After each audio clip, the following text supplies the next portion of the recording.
For me, guys, I'm just gonna say to the Zionist pro-Israeli Jordan Bunagan, who wants to make a lots of death threat. You say about you're gonna put me in electric chair. You're going to put me in whatsoever, like for example, you want to force Shania Kiana to kill me. You have to stop attacking Iran. Benjamin Jordan Bunagan Netanyahu. You know, you don't really how to stop, because you're acting yourself, you're a bully and you're a killer. Look at what happened in Iran. They attack Israel have been attacked the news. In the news TV in Iran. The state media. Even the nuclear power plant. In Bushehr, in nuclear facility in Iran. There's hundreds of Russian workers who were working there. According by the Russian president, Vladimir Makbalingit Putin. You know, Benjamin Jordan Bunagan Netanyahu, you have to stop what you're doing, alright? Because you're ruining yourself. You make Donald Carvilus Trump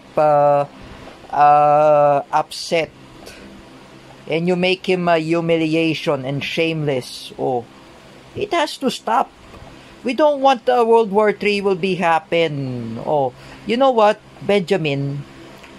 Jordan Bunagan Netanyahu, you must deactivate your Facebook account. Sumasobra ka na, that's why. You don't really have to stop. You have to stop this. I don't like wars. Me and Teacher Joy, we support Palestine. Teacher Joy is my teacher. Teacher May Tiburcio supports Iran.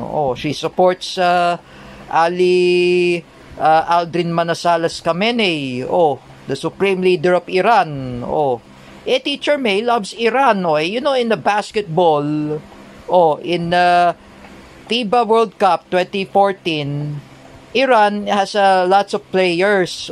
Teacher May says to me, the Iranian basketball players are smart than Israeli basketball players. You know, Benjamin Jordan Bunagan Netanyahu, you're killing thousands of Iranians. While Iran launched a missile, they killed 24 Israeli civilians. Are you attacking anyone? Even the Air Force Base, even fighter jets, even the facilities, even nuclear reactor? What is this? You're gonna play a Call of Duty Modern Warfare 2? This is nonsense, Jordan Bunagan. You have to stop with the wars anyway. You know, Benjamin Jordan Bunagan Netanyahu, you have to stop this.